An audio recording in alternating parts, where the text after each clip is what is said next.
곧 예배가 시작됩니다. 온라인으로 하나님께 드리는 예배에 정성을 다해 임해 주시기 바랍니다. 온 가족이 함께 모여 거룩하게 예배를 드립니다. 부모가 아이들의 훌륭한 영적 교사 역할을 하시길 바랍니다. 단정한 복장으로 예배를 드립니다. 성경책을 지참합니다. 예배 10분 전부터 예배 준비를 완료하고 기도합니다. 올바른 자세로 모든 순서에 정성을 다해 참여합니다. 핸드폰보다는 TV나 컴퓨터 모니터로 예배를 드립니다. 예배에 집중하여 하나님의 은혜를 기대합니다. 헌금은 정성껏 준비해서 우편으로 보내시거나 직접 교회 사무실 헌금함에 봉헌합니다. 주 하나님 독생자 예수 날 위하여 오시었네. 내 모든 죄 다 사하시고 죽음에서 부활하신 나의 구세주 살아계신 주 나의 참된 소망 걱정 근심 전혀 없네. 사랑의 주의 발길 인도하니 내 모든 삶의 기쁨 늘 충만하네. 주 안에서 거듭난 생명, 주 안에서 거듭난 생명 도우시는 주의 사랑 참 기쁨과 확신 가지고 예수님의 도우심을 믿으며 살리 살아계신 주 나의 참된 소망 걱정 근심 전혀 없네. 사랑의 주의 발길 인도하니 내 모든 삶의 기쁨 늘 충만하네. 살아계신 주 나의 참된 소망 걱정 근심 전혀 없네. 사랑의 주의 발길 인도하니 내 모든 삶의 기쁨 우리 한 번 더 고백합시다. 살아계신 주, 살아계신 주 나의 참된 소망 걱정 근심 전혀 없네. 사랑의 주의 발길 인도하니 내 모든 삶의 기쁨 늘 충만하네. 할렐루야. 살아계신 주님께 영광을 우리의 피난처가 되시고 힘이 되시는 하나님, 주님의 한없는 사랑과 은혜를 감사드립니다. 오늘도 하루의 첫 시간을 하나님께 드리며 주님과 함께 시작할 수 있도록 인도하여 주시니 참 감사합니다. 죄로 인하여 죽을 수밖에 없는 저희들을 사랑하셔서 예수 그리스도의 보혈로 죄 사함을 받게 하시고 주님의 거룩한 백성으로 삼아주시고 아바 아버지라 부르게 하심을 감사드립니다. 사랑의 주님, 오늘도 세상에 물들지 않고 저희들을 세상 사람과 구별하여 불러주셨사오니 하나님과 신령한 교제를 갖게 하시고 거짓 없는 진실한 마음을 주셔서 신령과 진정으로 예배하게 하시며 주님의 주시는 천국의 소망과 자비하신 구원의 은혜를 저희에게 베풀어 주시옵소서. 저희와 함께 하시는 주님, 이 아침에도 세상 것인가 어려움을 하나로 안고 주님 전에 나왔습니다. 지금 저희들은 인간의 무지와 오만 때문에 태어난 코로나 바이러스로 인하여 예수님의 부활의 기쁨을 성도들과 함께 못했으며 가정의 기쁨과 슬픔을 서로 나누지 못하는 지금까지 한 번도 경험하지 못했던 공포와 두려움으로 세상을 살아가고 있습니다. 주여, 바이러스의 종식을 위하여 간절히 기도하오니 성도들의 건강과 편안을 지켜주시고 가정과 못 담고 있는 사업체가 어려움을 겪지 않도록 돌봐주시고 치료받고 있는 환자들과 이들을 치료하는 의료진과 봉사자들의 건강을 보장하여 주시옵소서. 주님께서는 저희들이 감당할 수 있는 능력의 고난만 주시고 또한 그 고난을 이길 수 있는 힘도 주신다고 약속하셨습니다. 이 어려움을 고난이라 생각하지 않고 영적 성찰의 기회가 되고 하나님께 더 가까이 갈 수 있도록 축복하여 주시옵소서. 주님, 이 아침에도 스스로 해결할 수 없는 무거운 짐을 지고 주님 전에 나왔습니다. 이제 모두 내려놓기를 원합니다. 주님께서 대신 져주시기를 원합니다. 특히 원치 않는 질병으로 고통받는 성도들께 안수하셔서 회복되고 치료받게 하셔서 하나님을 기쁨으로 찬양하고 간증할 수 있도록 은혜 내려 주시옵소서. 또한 어렵고 힘들게 살아가는 소외된 이웃과 형제자매를 돌아보고 기도하게 하시고 지역사회의 빛과 소금의 역할을 잘 감당하는 주님과 동행하며 믿는 것이 참 행복한 그리스도 교회로 축복하여 주시옵소서.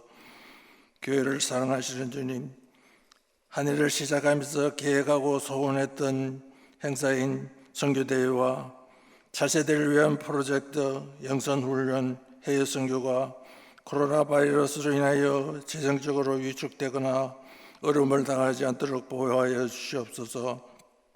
예수님의 지상명령인 복음 전도와 선교 사명을 신실하게 감당하며 선교사를 보내고 섬기는 저희 교회가 창립 117주년을 기념하여 열방에서 영혼 구원 사역 복음 전파에 헌신하는 선교사와 그 가족을 위하여 육체적인 쉼과 안식을 통해 영적 재충전을 위하여 2020 선교대회를 준비하고 있습니다. 모든 가정을 주님께서 직접 간섭하셔서 조금도 부족함이 없도록 인도하여 주시옵소서. 이제 겸손한 마음으로 말씀 앞에 머리 숙였습니다. 오늘도 온라인으로 드리는 예배 중에 주님의 음성을 듣기를 원합니다. 성령께서 이 예배에 함께 하셔서 넘치는 은혜와 축복으로 우리의 성령을 충만케 채워 주시옵소서. 오늘도 성령의 말씀을 들고 단위에 서시는 한혜준 목사님을 영육간에 붙들어 주셔서 신령한 능력으로 충만케 하시고 선포되는 말씀마다 소망과 은혜의 말씀으로 인도하시고 코로나 바이러스로 상처받은 영혼을 회복시켜 주시고 잃었던 용기를 되찾게 하여 주시옵소서. 저희들의 미래를 열어주시고 생명의 길로 인도하여 주시는 은혜를 감사드리며 오늘도 주님 뜻 안에서 살면서 하나님의 향례를 나타내는 귀한 하루가 되기를 간절히 소원하면서 이 모든 말씀은 우리를 구원하시기 위하여 십자가에서 돌아가신 예수 그리스도의 이름으로 기도드립니다. 아멘.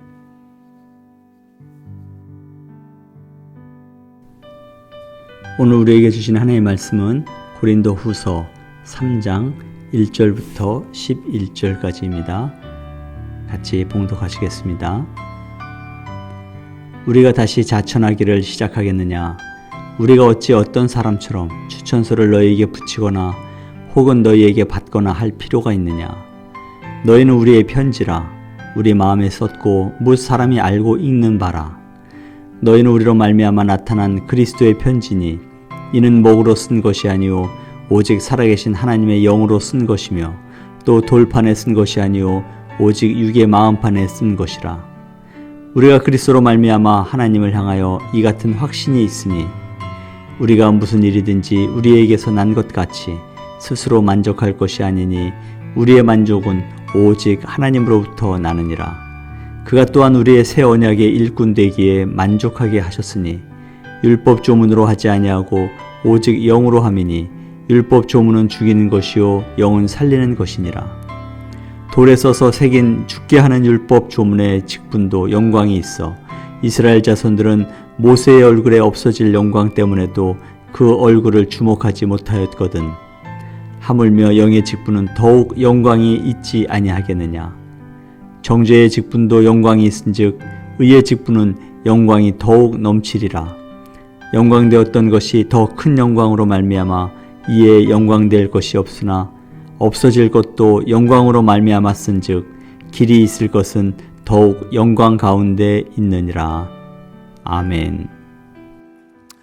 야고보라는 이름 뜻 안에서가 아니라 야고보라는 성경의 인물 속에서 보여주는 그 삶의 특징은 이 야고보는 목숨을 걸고 복음을 지켰고 그리고 정말 목숨을 걸고 교회를 세운 사람이 야고보입니다.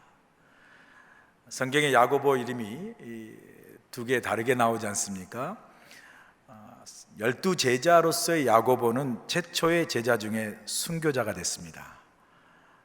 목이 베어서 순교되고 복음을 지키느라 목숨을 제일 먼저 걸었던 사람이 12제자 중에 야고보 사도죠.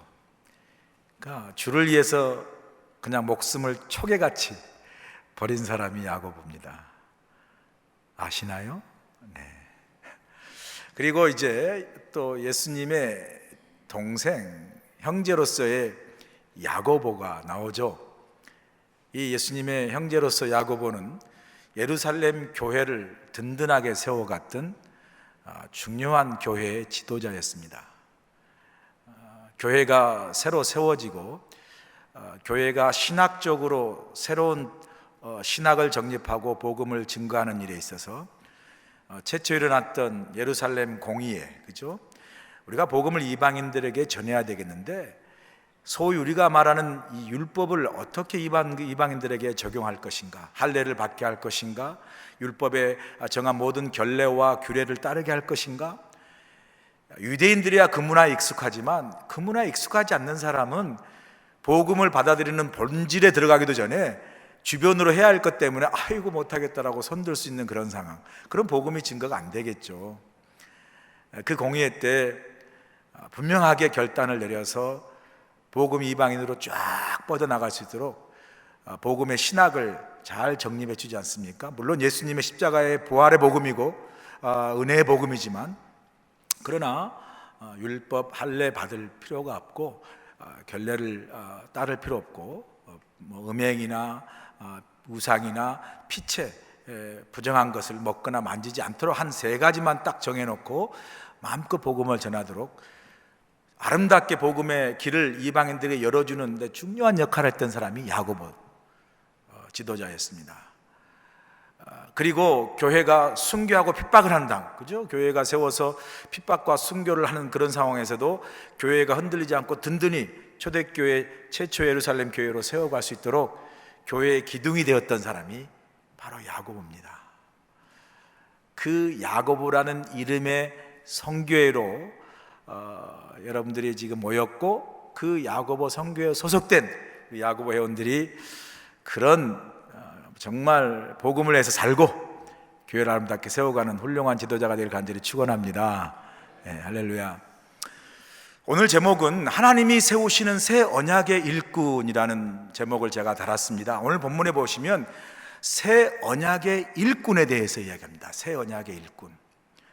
왜 새 언약의 일꾼이라고 특별히 붙였을까? 새 언약이라는 단어. 자, 우리가 성경에서 언약이라는 개념이 출발한 것은 그게 이렇게 하나님이 물론 이스라엘을 출애굽에서 해방시켰을 때부터 하나님의 백성으로서 하나님의 나라를 이루어가는, 하나님의 이스라엘 민족을 이루어가는 게 시작되지만, 그 이스라엘이라는 공동체가 하나님의 백성이고 하나님의 나라를 이 땅에 세워가는 실제적인 하나님의 나라, 이스라엘이라는 그런 나라를 세우는 구체적인 언약의 시작은 시내산이었습니다. 시내산에서 모세로부터 하나님이 그 돌판에 새긴 율법을 주시고 이 율법을 지키게 함으로써 내가 너희 하나님이 되고 율법을 지키는 너는 나의 백성이 될 것이다 라는 언약이 이 돌판에 새긴 율법으로부터 시작된 거죠. 자, 언약의 일꾼 할 때 하나님이 이제 우리를 불러서 일꾼 삼아서 하나님 일을 감당할 때 왜 새 언약으로 붙였냐면 그 전의 언약은 돌판에 새겨진 율법의 모세 율법에 기인한 그런 언약이겠죠. 그렇게 그 모세 율법에 기인해서 하나님 일꾼을 세우신다면 그 세워진 일꾼은 그야말로 세상이나 어떤 모든 면에 완전한 흠이 없고 완벽한 사람이 되어야 되는 거죠. 로마서에 보면 율법이 어떤 의미를 주냐면 율법에 비추어서 의인 될 사람은 한 사람도 없다라는 거죠. 율법에 따라서 완벽하게 거룩한 사람으로 자격되어지고 그렇게 조건이 갖춰져서 그렇게 세워진 일꾼, 이게 언약의 일꾼입니다. 자, 그렇게 세워서 정말 자격이 되고 모든 걸 감당할 만하고 모든 게 흠이 없고 부족함이 없는 사람으로 세워진 사람이 얼마나 되겠습니까? 그래도 정말 완벽하지 않지만 정말 눈 씻고 막 찾아보면 찾을 수 있겠죠. 자, 그래서 그런 소위 모세 율법으로 흠이 없고 완벽하게 정말 하나님 보시기에 전혀 허물이 없는 그런 사람을 뽑았다고 손쳐요. 자, 뽑았다고 손치고, 자, 그 사람이 일꾼으로 됐을 때 그 사람은 그 일을 감당하는 기본적인 마음의 바탕은 뭘까? 두려움입니다. 두려움. 내가 이 직분을 감당하다가 혹시 실수하거나 잘못되거나 하나님 보시기에 옳지 않는 일로 그야말로 율법에서 말하는 것에 그 조목에 그 규례에 맞지 않는 걸 하면 비난이 들어오고 정죄가 들어오고 판단이 들어오고 하나님 앞에 죄를 지는 그런 것이 될 그런 잘못을 저지를까 봐 두려움 속에서 일을 하지 않겠어요? 그리고 그 두려움이 그 사람 하여금 어떻게든 실수하지 않고 제대로 일을 해야지 라는 두려움이 그 사람의 일을 하는 하나의 견인하는 동력이 되지 않겠습니까? 동력이 되지 않겠습니까? 생각해 보세요. 그렇게 해서라도 뽑혀서 그렇게 해서라도 정말 뭐 이렇게 두려움 가운데서도 일을 해나가면 해나갈 수 있겠지만 참 그 일에 만족과 기쁨이 있겠습니까? 자, 오늘 새 언약의 일꾼은 뭐냐면요, 그런 모세 율법에서 하나도 흠이 없고 그래서 그 흠을 없는 그대로 내가 그 일을 감당하고 두려움이 나를 이끄는 그런 직분이 아니라 새 언약의 일꾼은 뭐냐면요, 바로 은혜의 율법에 따라서 부르심을 입은 사람을 이야기하는 거예요. 새 언약이라는 말은 다른 말로 은혜예요. 은혜의 율법입니다. 모세 율법은 정죄도 옳느냐 그르냐 의롭냐 의롭지 않냐 이런 판단으로서의 그 율법이라면 은혜의 율법은 뭡니까? 은혜의 율법은 우리가 스스로 보아도 우리가 부족한 게 많아요. 허물도 많고 거룩하다 할 수 있을 만한 그런 자격과 조건이 없어요. 의롭다 할 만한 자격과 조건이 없지만 하나님께서 그럼에도 불구하고 우리를 부르셔서, 근데 그 부르심에 하나님의 그 기본 부르심의 원리는 뭐예요? 은혜죠. 자격도 없고 조건도 되지 않는 우리를 은혜로 불러가지고 그래서 우리를 하나님의 일꾼으로 세웠다는 거죠. 그래서 모세 율법은 그죠? 율법에 흠없는 자가 의롭다는 기준으로 세웠다면 바로 새 언약 일꾼은 은혜로 말미암아 세운 그런 직분이죠. 그렇기 때문에 은혜로 세운 직분이 받은 사람이 그 직분을 감당하게 하는 견인하는 동력, 그게 뭐겠어요? 그건 감사예요. 감사. 나 같은 자격 없는 사람, 그죠? 그럼에도 불구하고 나를 목사로, 장로로, 권사로, 집사로 부른, 하나님의 자녀로 부른 것 자체가 뭐예요? 은혜 율법에서는 자격이 없어요. 그러니까 생각하면 생각할수록 뭐예요? 감사한 거죠. 모세 율법에서는 내가 어떻게 참 운이 좋게 그렇게 흠이 있는데도 남들이 몰라가지고 그 흠이 없는 걸로 뽑혔어요. 그런데 그 흠을 혹시라도 보일까봐 두려워서 나를 끌어간다면 은혜 율법은 흠이 있어요. 인정하는 겁니다. 그럼에도 불구하고 하나님 나를 택하셨어요. 그 택한 걸 생각하면 뭐예요? 감사한 거예요.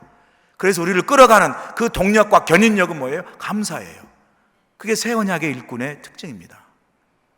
저와 여러분이 하나님의 자녀가 되고 혹은 교회 안에서 직분으로 세워져서 오늘 이 자리에 있다면요, 우리는 은혜의 율법에 따라서 하나님 우리를 은혜로 부르시고 우리가 그 은혜 속에서 우리가 직분을 감당하고 모든 일 함에 있어서 가장 중요한 힘은 은혜 받은 바 그 은혜가 너무 감사해서 그 감사함으로 내가 내 시간과 물질과 헌신을 들여서 주의 일을 하고 주의 사명을 감당하는 저와 여러분이 되는 줄로 믿습니다.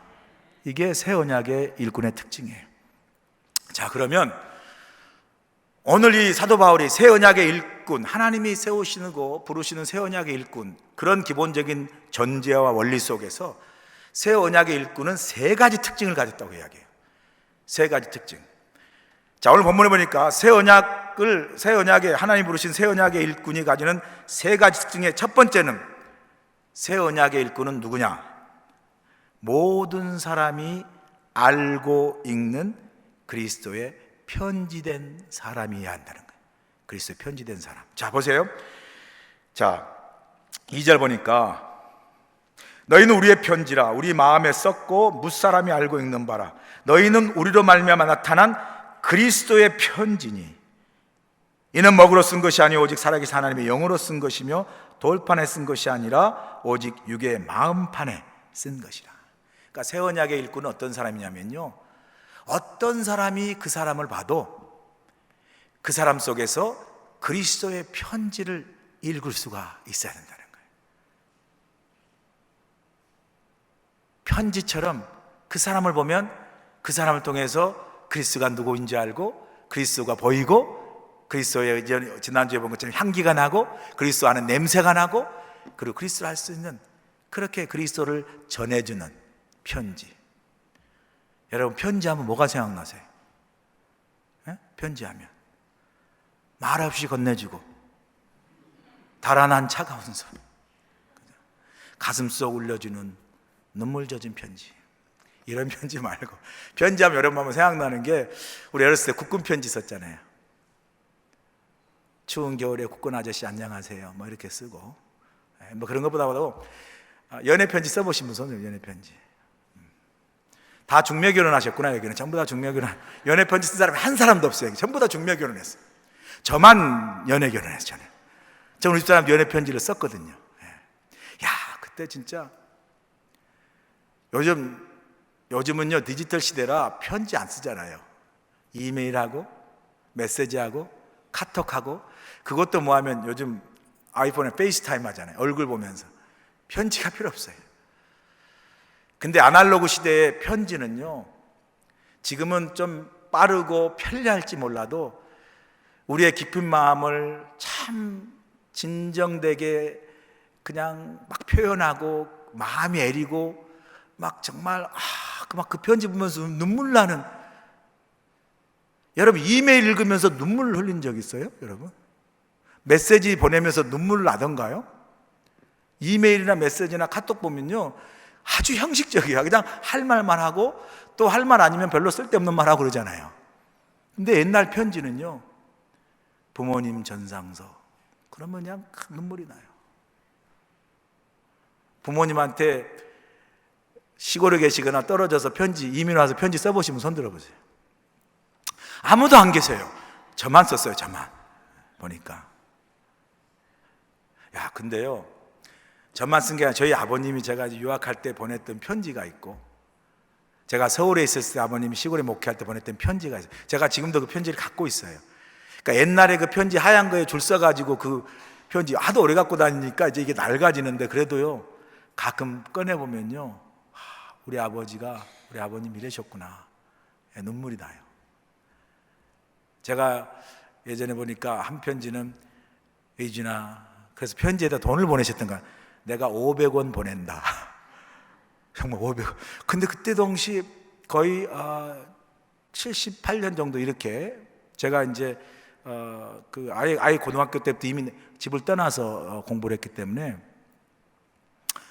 500원이 얼마나 큰 돈인지 잘 모르겠어요. 근데 별로 큰 돈이 아닐 수도 있고 어쨌든 그런 것 같아요. 이제 그걸 보낸다고 보냈던 것 같아요. 지금 힘들어도 열심히 공부해라, 막 이런 편지.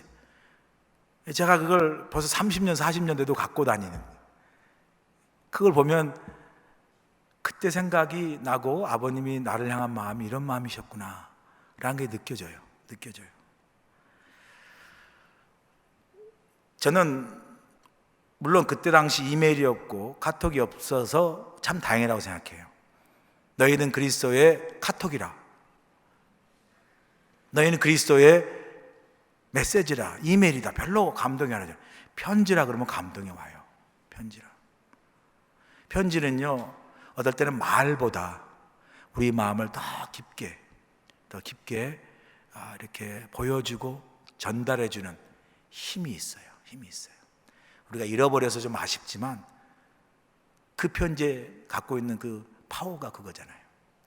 사도 바울 우리에게 너희는 세상을 향한, 그러니까 정확히 말하면 세상을 향한, 그리고 서로를 향한 너희는 그리스도의 편지라. 이 편지라는 그 개념 속에 편지가 담고 있는 그 진정성의 파워, 편지가 담고 있는 말보다 더 강력한 그런 파워를 염두에 두고 그 비유를 사용한 거죠. 그러니까 내가 나를 통해서 다른 사람이나 혹은 바깥의 내 삶의 자리 주변에 내가 나를 통해서 그리스도의 편지인데 그리스도에 대해서 무엇을 전해주는가가 중요한 거죠. 나를 통해서 그리스도가 아름답게 전해질 수도 있고 나를 통해서 그리스도의 아름다운 모습이 막힐 수도 있다는 거죠. 우리가 좀 심각하게 생각해 볼 필요가 있어요. 이 나라는 개념을 확대해 보면, 그래서 그걸 믿음의 공동체나 우리 교회로 관점해 보면 우리 교회를 통해서 소위 하나님과 그리스도가 어떻게 세상에 증거되어지는 건가, 이 중요한 하나의 우리가 돌아봐야 할 일이죠. 우리 그리스도 학감리가 이 호놀루라는 곳에서 그 교회로 존재하면서 어떻게 주님을 증거하고 있는가. 저 교회 가면 참 그리스도가 아름답게 드러나고 그리스도가 아름다운 향기처럼 냄새가 나고, 그리고 그 속에서 그리스도가 아름답게 이렇게 정말 흘러 증거된다면 그 우리 교회가 아름다운 그리스도의 편지 역할을 잘 감당하는 거죠. 거꾸로 그 교회를 통해서 하나님의 영광이 가릴 수 있고요, 오히려 그리스도의 편지된 그 편지가 아니라 오히려 그리스도의 어떤 영광을 가리는 그런 교회가 많이 있죠. 여러분, 그 세상 속담에도 그 원수는 외나무 다리에서 만난다, 그런 말이 있어요. 그러니까 원수만 생각하지 말고, 그리고 원수는 외나무 다리에 만나가지고 잘 만났다 이 사람 얘기 아니라 그 의미는 뭐냐면요, 원수는 외나무 다리에서 만나니까 뭐예요? 남들에게 피해주지 말고 잘 살아라 이 말이에요.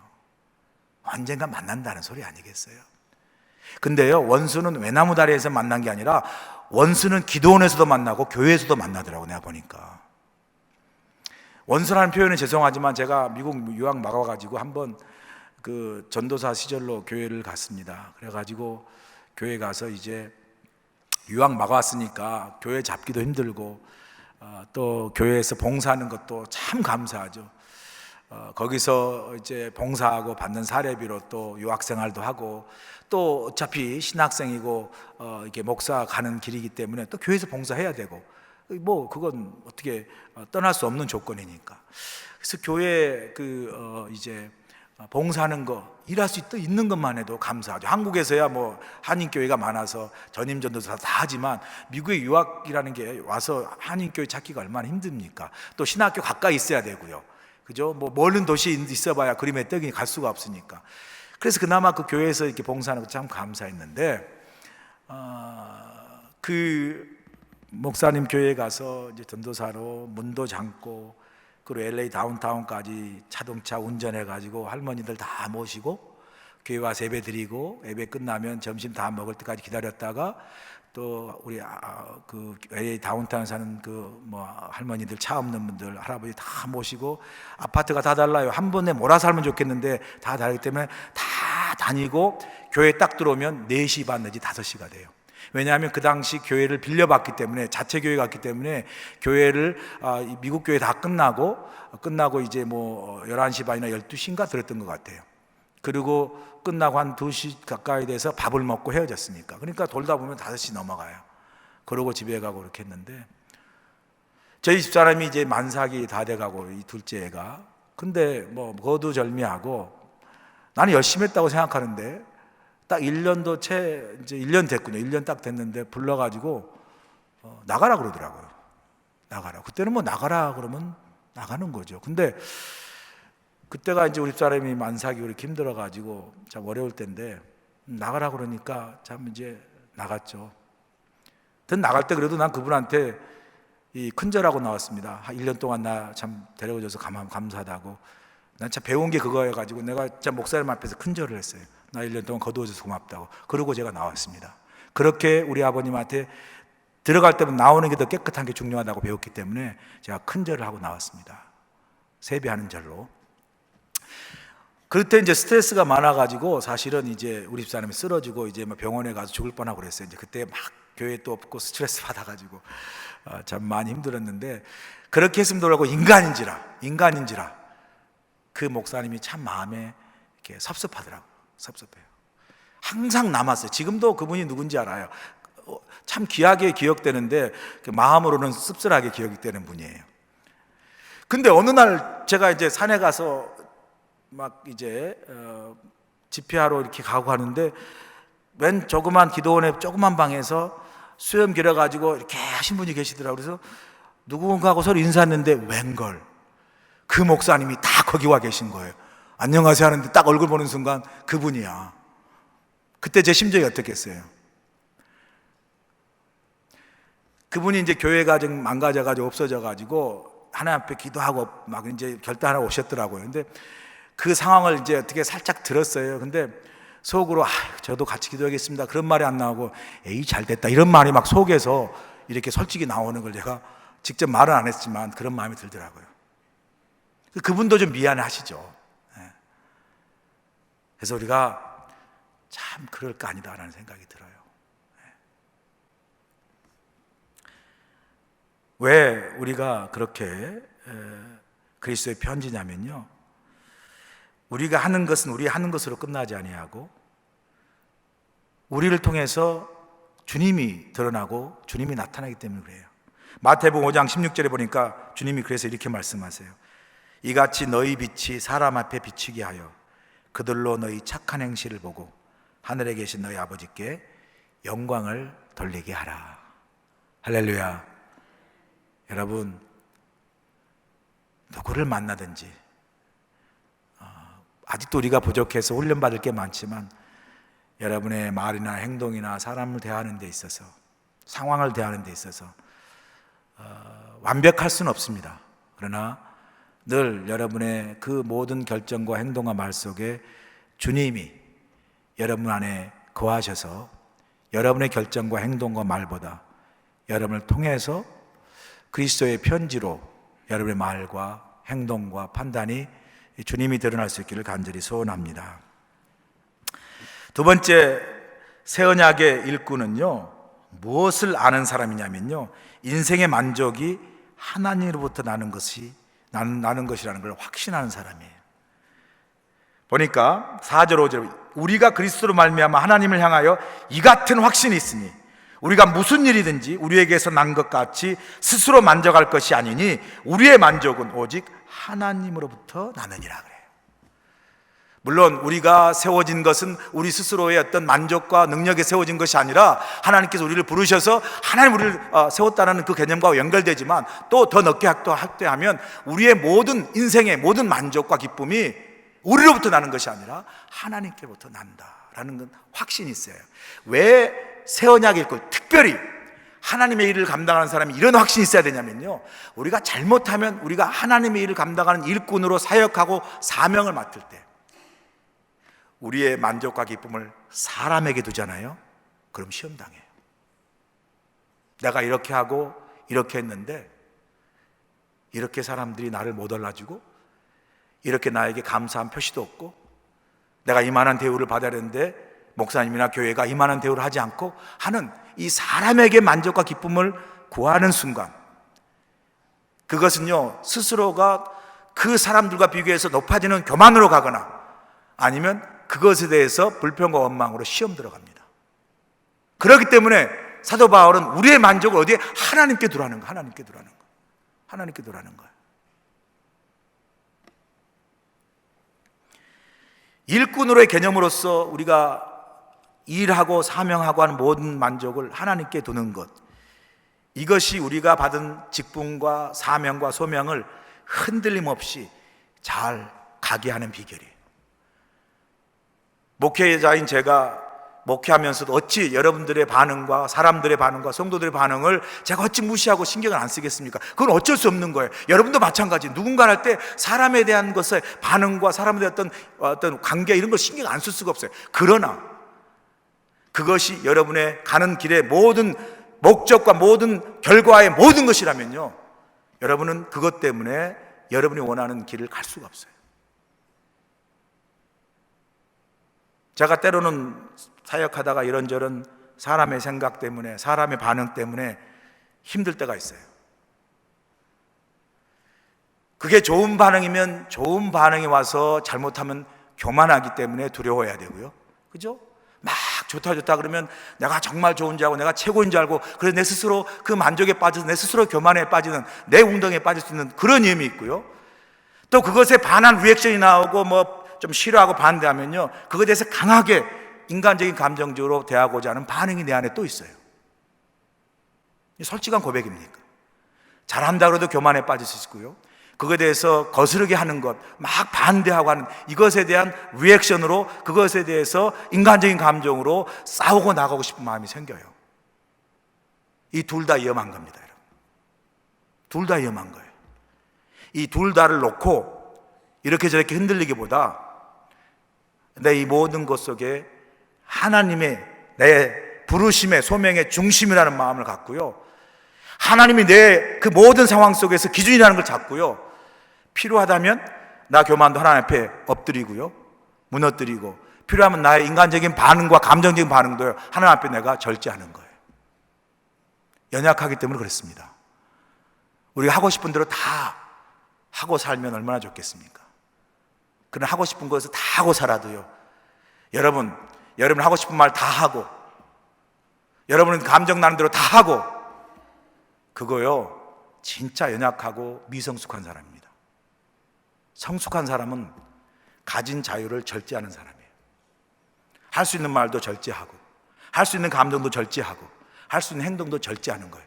그 절제가 진짜 파워예요. 할 말 다 쏟아버리고 하고 싶은 감정대로 다 리액션하고, 그러면요 교회 일꾼 될 수 없습니다. 그렇게 하신 분들이 일꾼 삼으면요 교회 절대로 유익이거나 절대로 교회가 아름답게 설 수 없어요.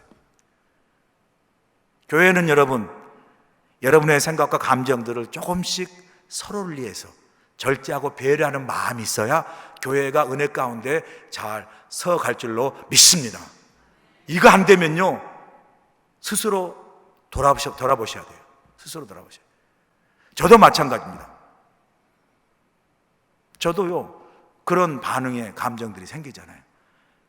저 스스로도 제가 그에게 늘 돌아보고 절제하고 스스로 저를 하나님 앞에 쳐서 복종시키는 그러한 모습이 필요하다는 거죠. 자, 새 언약의 일꾼으로서 우리가 모두 부르심, 저도 그렇고 여러분도 부르심을 입었으니 우리가 사람으로부터 만족과 기쁨의 기준을 세우지 않고 하나님으로부터 기준을 세우고 사람과의 관계 속에서 그걸 모두 잘 성숙하게 다룰 수 있는 지혜와 절제와 성숙함이 우리 가운데 있기를 간절히 소원합니다. 그래서 사도 바울은 분명히 우리에게 이야기하는 거예요. 우리의 만족은 하나님께로 난다라는 이 같은 확신이 있어야 된다는 거예요. 이 같은 확신이. 자, 그러면서 마지막 세 번째는 이거예요. 그래서 새 언약의 일꾼은 누구냐? 새 언약의 일꾼 누구냐? 바로 내게 주어진 직분이 하나님이 내게 주신 영광으로 믿고 그 직분을 의롭게 잘 감당하는 거예요. 그러니까 그 직분이 뭐예요? 영광스러운 직분이라는 거예요. 여러분이 영광받을 만한 합당한 자격이 있어서가 아니라 너무나 거룩하고 영광된 하나님께서 은혜 가운데 우리를 부르셨기 때문에 그 부르심을 받은 은혜 속에서 우리가 하나님의 영광을 돌리는 사명과 그 직분을 통해서 하나님의 의를 세우는 그러한 귀한 책임을 직분받은 우리는 뭐죠? 감당해야 한다는 거죠. 보세요. 7절부터 쭉 보면요, 이제 돌에 새긴 율법이 나오고 영의 직분이, 의의 직분이 훨씬 정죄의 직분보다, 즉 9절에 보니까 정죄의 직분도 영광이 있은즉 의의 직분이 영광이 더욱 넘치리라. 7절에 보니까 돌에 써서 새기 죽게 하는 율법 전문의 직분도 영광이 있어 이스라엘 자손들은 모세 얼굴에 없어질 영광 때문에 그 얼굴을 주목하지도 못하였거든. 자, 이 말이 무슨 말? 간단한 말이에요.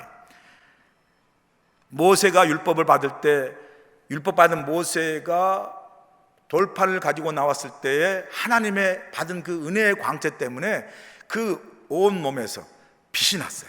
사람들이 그 모세를 보기에 그 빛이 너무 광채가 강렬해서 보지 못했어요.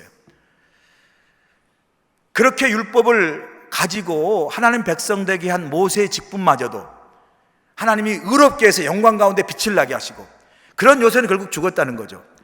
그랬으면 그런 것처럼 그런 모세의 율법으로 말미암지 않고 그리스도 십자가의 죽으심으로 십자가의 은혜로 말미암아 직분받은 우리, 그 은혜의 직분은 뭐예요? 모세는 율법으로 만든 그 직분은 결국 사람이 되어 죽었지만 우리가 은혜로 받은 건 부활하신 주님이 죽지 아니하고 영생하신 주님으로부터 받은 직분이잖아요. 그런데 그 주님으로 받은 이 은혜의 직분은 육신으로 받은 모세의 직분에 비해서, 근데 그것마저도 영광인데 이 은혜 가운데 영원하신 주님이 부활하여 우리에게 준 이 직분이야말로 얼마나 영광스럽고 얼마나 영원한 것이냐, 이 말이에요. 비교할 수 없다라는 거죠. 우리가 이런 마음으로 우리가 받은 직분과 하나님의 자녀된 마음을 가졌다면 얼마나 우리가 감사하면서 직분을 감당할 수 있겠습니까? 우리에게 주어진 직분, 여러분 감사하세요.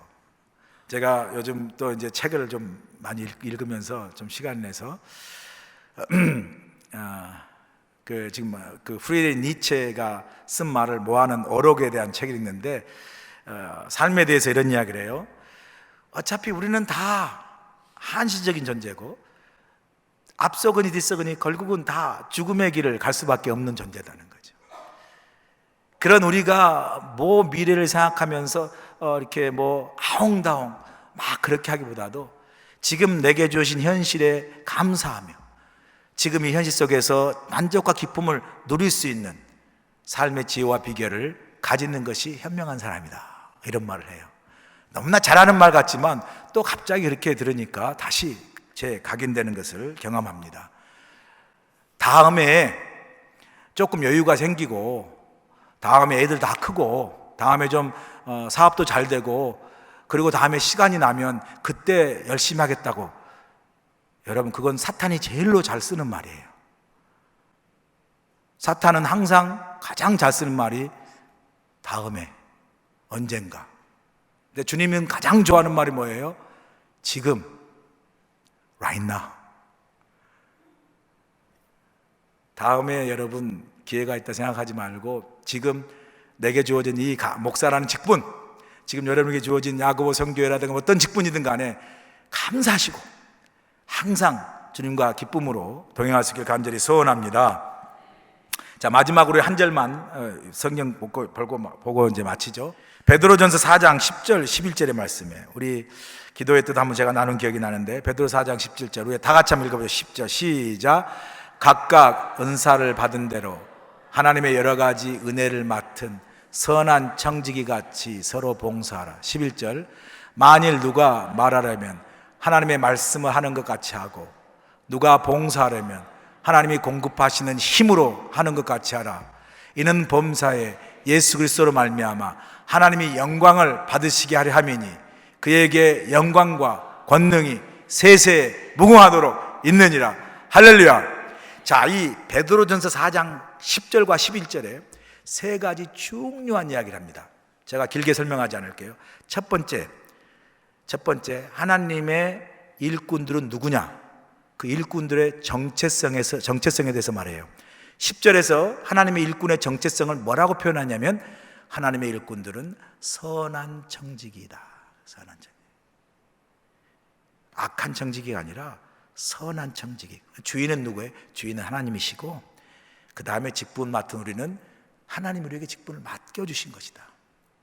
자, 이 맡겨준 직분을 우리가 정말 하나님의 뜻에 맞게 잘 감당하면 선한 청지기고, 그 받은 직분을 내게 정말 은혜 가운데 정말 영광스러운 직분으로 여기지 아니하고 내 생각과 내 판단을 나를 주장하는 그러한 청지기면요, 그 앞에 악한 청지기가 붙는 거죠. 자, 누구예요? 우리는 선한 청지기고, 두 번째 우리에게 말하는 게 뭐냐면, 그런 선한 청지기가 어떻게 일을 해야 되냐, 어떻게 그 일꾼의 역할을 해야 되냐, 이렇게 두 가지로 표현해요. 너희가 무슨 말을 하려거든 뭐라죠? 바로 그리스도가, 그죠? 그러니까 만일 누가 말을 하면 하나님의 말씀을 하는 것 같이 하고, 그러니까 여러분이 말하려면 여러분이 말을 하지 말고 여러분이 말할 때 하나님의 말씀을 하는 것 같고, 하나님이 여러분을 통해서 말씀하시고 하나님 여러분을 통해서 그 뜻을 전하는 것처럼, 그 하나님의 말씀하는 것처럼 말하려면 그렇게 하고요. 그 다음에 누가 봉사하려면 하나님의 공급하시니까, 여러분의 힘으로 하면 하다가 막 힘들고 그러면 그만둬 못하겠어가 아니라, 여러분의 힘으로 하지 말고 여러분 힘이 있어도 항상 성령의 도우심을 구하고 하나님의 공급하신 그 힘으로 하라는 거예요. 그 힘으로. 자, 이게 직분을 받은 사람들이 직분을 감당하는 역할, 방법이고요. 세 번째, 이제 마지막, 그 직분을 통해서 이루고자 하는 직분의 목적이 뭐예요? 범사 예수 그리스도로 말미암아 하나님이 영광을 받으시게 하려 함이라. 할렐루야. 하나님이 영광을 받으시게 하려 함이라. 그에게 영광과 권능이 세세에 무궁하도록 있느니라. 사랑하는 여러분, 우리 그리스도의 편지입니다.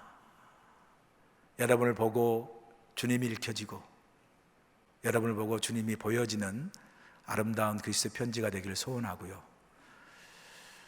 우리가 어떤 일꾼으로서 일을 할 때 하나님께로부터 만족을 구하고 하나님이 기준 되어서 사람에게 흔들리거나 시험 들지 마시고요. 세 번째, 영광스러운 은혜의 직분이잖아요. 저도 목회를 잘해서 하나님 앞에 부끄럽지 않도록 그 영광을 돌리고, 여러분도 신앙생활 잘해서 받은 바 직분이 장로, 권사, 집사면 그 직분 잘 감동해서 그 직분으로 하나님의 영광이 드러나고, 그 직분 때문에 교회가 아름답게 세워지고, 그래서 그 직분 때문에 그 사람이 하나님 안에서 높임을 받는 그런 축복된 새 언약의 일꾼들이 다 될 수 있기를 주로 간절히 축원합니다.